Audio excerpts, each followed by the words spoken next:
Morning everyone, welcome to my channel. আজকে Monday, সোমবার ঠিক ভোর 6টা থেকে আমি আমার ব্লগটা স্টার্ট করছি। তবে ব্লগটা আজকে আমি স্টার্ট করব আমারই এক সাবস্ক্রাইবার বন্ধুর কমেন্ট পড়ে। তো কমেন্টটা এতটা ভালো আমার লেগেছে যে আমি সারাদিন প্রায় 7-8 বার এই কমেন্টটা পড়েছি। তো তোমাদেরও একটু তোমাদের সাথে শেয়ার করছি, তোমরা প্লিজ শোনো। ও লিখেছে যে, high, thanks dear for taking my name. I am so happy and thrilled. I am 38 years of age, mom of two a son and a daughter. I too stay in Guwahati near Kamakya temple. If ever you come to Assam to pin me once and visit my home, I will be extremely glad as I like you so much. You're so practical and positive with your words and thoughts. Your energy is enough of make the aura strong. May God give you more in life of everything that you wish for, and stay blessed and happy always. I am always in support of you. Thank you so much, Dinah. Thank you so much Dinah, এত সুন্দর একটা comment তুমি আমাকে উপহার দিলে বলে। আজকের দিনটা সত্যি আমার কাছে অনেক বেশি প্রিসিয়াস। তোমাদের প্রত্যেকের কমেন্ট আমার কাছে প্রচণ্ড পরিমাণে কিন্তু প্রিসিয়াস। আমি তোমাদের প্রত্যেকের কমেন্ট কিন্তু আমি আমার হাজব্যান্ড, আমার মা, আমার মেয়েকে প্রত্যেকটা দিন কিন্তু দুপুরবেলা আর রাতের বেলা এই দুটো টাইমে আমি বলে পড়ে শোনাই, আর ওরা তিনজনে শোনে, ভীষণ খুশি হয় আর ভীষণ অ্যাপ্রিসিয়েট করে তোমাদের কমেন্টগুলোকে। তো যাই হোক, দেখো তোমাদের সাথে কথা বলতে বলতে কিন্তু আমার অনেকটা এক্সারসাইজ হয়ে গেল। সকাল সকাল ঘুম থেকে উঠেছি, আর আজকে থেকে আমার মেয়ের স্কুলের টাইম হচ্ছে 7:30 থেকে 7:30টার মধ্যে আমার মেয়েকে স্কুলে ইন করতে হবে। ওই জন্য অনেকটা সকালে কিন্তু আমি ঘুম থেকে উঠে গেছি। আর দেখো আমার এক্সারসাইজ করা হয়ে গেছে। এইবারে আমি ভাবলাম যে না, যখন ছাদে উঠেছি তখন ছাদটাকে একবারে পরিষ্কার ঝাড় দিয়ে তারপরে কিন্তু নিচে যাব। যেহেতু কাগজ ফুল আমার বাগানে খুব বেশি, বগনভেলিয়া বেশি থাকলে না প্রচণ্ড পরিমাণে ছাদ নোংরা হয়, কারণ এর ফুলগুলো খুব তাড়াতাড়ি ঝরে যায় আর চারদিকে হয়ে যায় হাওয়াতে। ভীষণ কাগজ ফুল বলে কেন, ভীষণ হালকা ফুল, মানে এদিক থেকে ওদিক উড়ে যায়, ওদিক থেকে ওদিকে উড়ে যায়। তো ওই জন্যই ভাবলাম ভালো করে ঝাড়ু দিয়ে, তবে হ্যাঁ একটা পাশ দিয়েছি, পুরো ছাদ একদিনে কভার আপ করা সম্ভব না এই গরমে। তো এই পাশটা পুরো ক্লিন করে নেবো, আবার ধরো বুধবার টুধবার নাগাদ আবার নেক্সট। চলো, ছাদ পরিষ্কার করা হয়ে গেছে বন্ধুরা। আজকে ভিডিওটা কি নোংরা বেরোলো দেখলে তো, পুরো এখন পরিষ্কার হয়ে গেছে। যতটা পেরেছি পরিষ্কার করার চেষ্টা করি, হাফ হাফ করে পরিষ্কার করি, কেন পুরো ছাদ একবারে পরিষ্কার করা সম্ভব না। ওই পাশটা পুরো ক্লিন করেছি আর ওই পাশটা পুরো ক্লিন করে নিচ্ছি, ঠিক আছে। আর বিকেলে এসে হয়তো এই পাশটা ক্লিন করলেই হয়ে যাবে।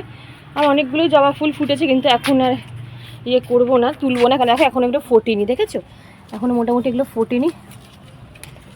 তো চলো, এই পাতাগুলো হলুদ হয়ে গেছে দেখেছো। একটা হয় সূর্যের আলোতে, একটা হয় জল বেশি হলে, জল কম হলে, অনেক কারণে কিন্তু পাতা হলুদ হয়ে যায়। তো চলো একবার দেখিয়ে দিই আমার ফুল গাছগুলো, আমার বাগানটা একবার ঘুরিয়ে দেখিয়ে দিই তোমাদের, ঠিক আছে। আমার এক্সারসাইজ করা হয়ে গেছে, সব ডান। এখানে দেখো এখনও ফুলগুলো ফোটেনি, দেখেছো, যেহেতু সূর্যের আলো এখনও পৌঁছায়নি, যেন এখনও কিন্তু ফুলগুলো ফোটেনি, ছোট্ট অবস্থায় রয়েছে। আর দেখে আসি, দাঁড়াও যে ট্যাঙ্কে জল আছে কিনা। আর ঘেমে পুরো স্নান হয়ে গেছি, দেখি ড্রেসটা চেঞ্জ করতে হবে আগে, তারপরে চলো। তো চলো নিচে যাওয়া যাক। আমাকে এক সাবস্ক্রাইবার বন্ধু জিজ্ঞাসা করেছো যে দিদি কিভাবে নিজের মাইন্ডকে পজিটিভ রাখবো। খুব ভালো একটা কোয়েশ্চেন কিন্তু তুমি আমায় করেছো। সবার প্রথমে বলি, আমরা কজন পজিটিভ থাকতে চাই। পজিটিভ থাকতে গেলে প্রথমে তোমার মনকে পজিটিভ রাখতে হবে। দুনিয়া যা খুশি আমার নামে ভেবে নিক, আমি আমার মাইন্ডকে সবসময় পজিটিভ রাখবো, স্ট্রং রাখবো।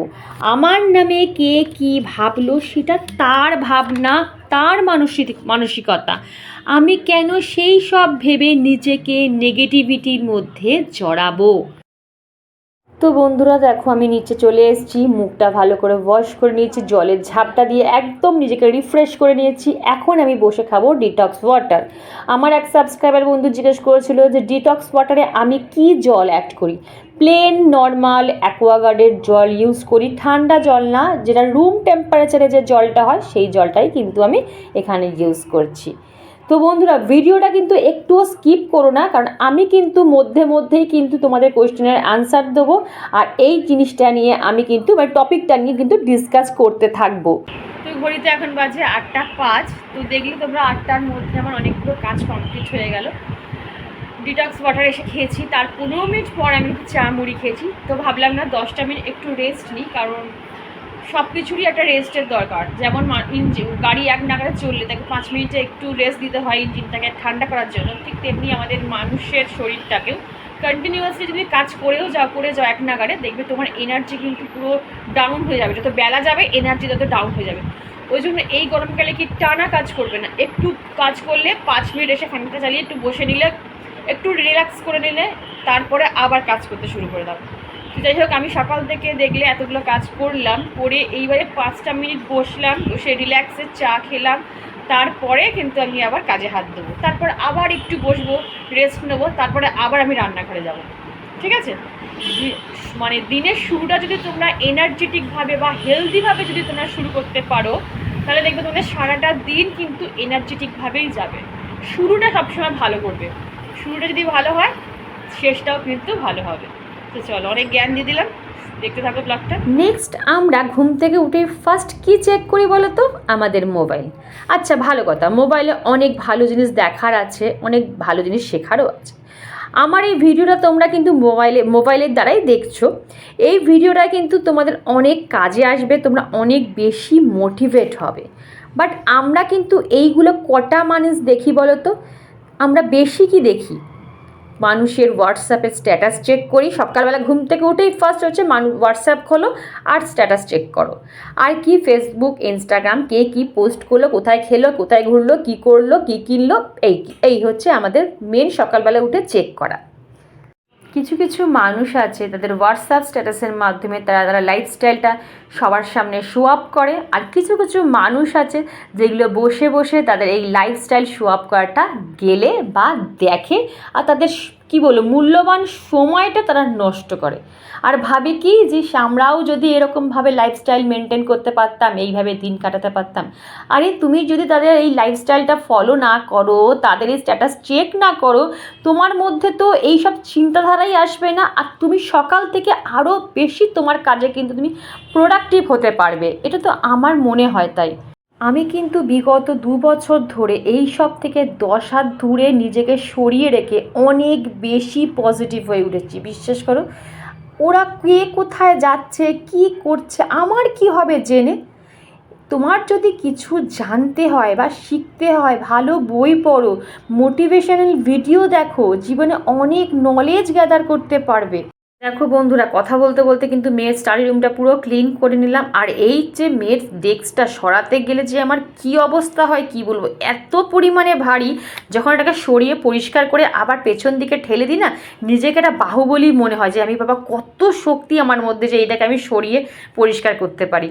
বন্ধুরা, আমার লাইফের একটা কি বলে পার্ট তোমাদের সাথে শেয়ার করছি, সেটা হচ্ছে আমিও কিন্তু লাইফে অনেক কিছু করতে পারিনি, অনেক কিছু অ্যাচিভ করতে পারিনি।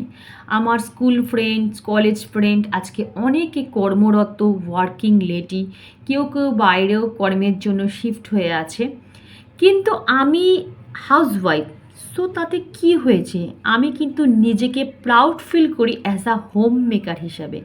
আমার অনেক বন্ধুরা জিন্স টপ পরে, স্লিভলেস ব্লাউজ পরে, আমি পরতে পারি না, তাতে কি যায় আসে? আমাকে লোকে ব্যাকডেটেড বলবে, আই ডোন্ট মাইন্ড। আমি কুর্তি শাড়িতেই নিজেকে সুন্দরভাবে কিন্তু রিপ্রেজেন্ট করতে পারি, সেই কনফিডেন্স কিন্তু আমার মধ্যে আছে। বন্ধুরা, আমার আদার স্কুল ফ্রেন্ড বলো বা কলেজ ফ্রেন্ডরা, ওরা কি সুন্দর একসাথে মিট আপ করে, হোয়াটসঅ্যাপে চ্যাট করে, একে অপরের বাড়ি যাচ্ছে, রেস্টুরেন্টে যাচ্ছে, সিনেমা যাচ্ছে, বাট আমি কিন্তু এইগুলো করি না, হয়তো হাই হ্যালো করি, বাট এই যে এতটা ইন্টিমেসি আমি কিন্তু করি না। সেই সময়টা আমি আমার ফ্যামিলির সাথে কাটাতে খুব পছন্দ করি। আমার বন্ধু নেই বললেই চলে, তাতে কি যায় আসে, বন্ধু নেই তো কি আছে, আমি একা পথ চলতে শিখে গেছি, আমি একা ভালো থাকতে পছন্দ করি, আমি নিজের ওপর ফোকাস করতে শিখে গেছি, নিজেকে টাইম দিতে শিখে গেছি। বন্ধুরা, এতক্ষণ ধরে তোমাদের সাথে যা যা শেয়ার করলাম, আশা করি তোমাদের মনে একটু হলেও কিন্তু সাড়া জাগাতে পেরেছি। তোমরা কি আমার মতন কোনো সময় নিজেদের ভেবে দেখেছো আমি যেভাবে নিজেকে এখন ভাবি? যদি না ভেবে থাকো, কাল থেকে এইভাবে তোমরা ভাবো, দেখো তোমাদের মধ্যে কিন্তু কোনো দুঃখ, কষ্ট, নেগেটিভিটি কিচ্ছু আসতে পারবে না। লাইফটাই তোমাদের চেঞ্জ হয়ে যাবে। আর যদি না হয় তাহলে আমায় কমেন্ট করে বলো, দিদি এই ভেবেও কিন্তু আমি আমার লাইফটাকে চেঞ্জ করতে পারিনি। আর কথা বলতে বলতে দেখো আমার এখানে হলুদের বক্সে হলুদ ঢালা হয়ে গেছিলো, ওটা সকালেই মেজে রেখেছিলাম।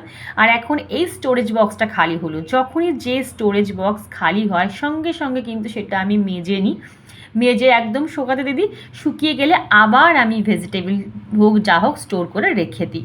তো বন্ধুরা, আমার রান্না মোটামুটি কমপ্লিট হয়ে গেছে। এখানে ডাল আছে, এখানে কুমড়ো, বরবটি, আলু আর বেগুন দিয়ে তরকারি আছে, মাখা মাখা করে তরকারি করেছি। আমার কুমড়োটা না ঘেটে দিয়েছি।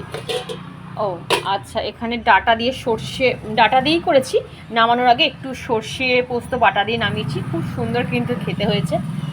আর এখানে মেয়ের জন্য আলু ভেজেছি আর ডিম করেছি, ব্যাস একদম সিম্পল রেসিপি করেছি। আজকে মাছ মাংস ডিম কিছুই করিনি, কালকে একটু রিচ খাওয়া হয়ে গেছিলো। তো চলো এবার রান্নাঘরটা পরিষ্কার করব, তারপর স্নান করব, তারপর পুজো করব, তারপর একবেলার মতন কাজ সমাপ্তি। বন্ধুরা, যতক্ষণ না নিজেরা নিজেদের মোটিভেট করে উঠতে পারছি ততক্ষণ পৃথিবীর কোনো মানুষকে কিন্তু মোটিভেট করতে পারবে না। সে তোমরা যতই মোটিভেশনাল ভিডিও দেখো না কেন, নিজেকে নিজে আগে মোটিভেট করো। আর সবার প্রথম কম্পেয়ার করা ছেড়ে দাও, অন্যের সাথে নিজের কম্পেয়ার করা ছেড়ে দাও। সে কি করলো আমি করতে পারলাম না, ও ওখানে ঘুরতে গেল আমি যেতে পারলাম না, ও ওটা কিনলো আমি কিনতে পারলাম না, ও ওটা ওই ব্র্যান্ডটা ইউজ করলো আমি সেই ব্র্যান্ডটা ইউজ করতে পারলাম না। এই কম্পেয়ারটা করা ছেড়ে দাও। কম্পেয়ার যতক্ষণ না ছাড়বে আর যতক্ষণ না অন্য লোককে ফলো করা ছাড়বে, জীবনে কোনো দিনও তোমার মধ্যে কিন্তু। তো বন্ধুরা, ভিডিওটা কেমন লাগলো অবশ্যই কমেন্ট করে বলো, ভালো লাগলেও বলো, খারাপ লাগলেও বলো।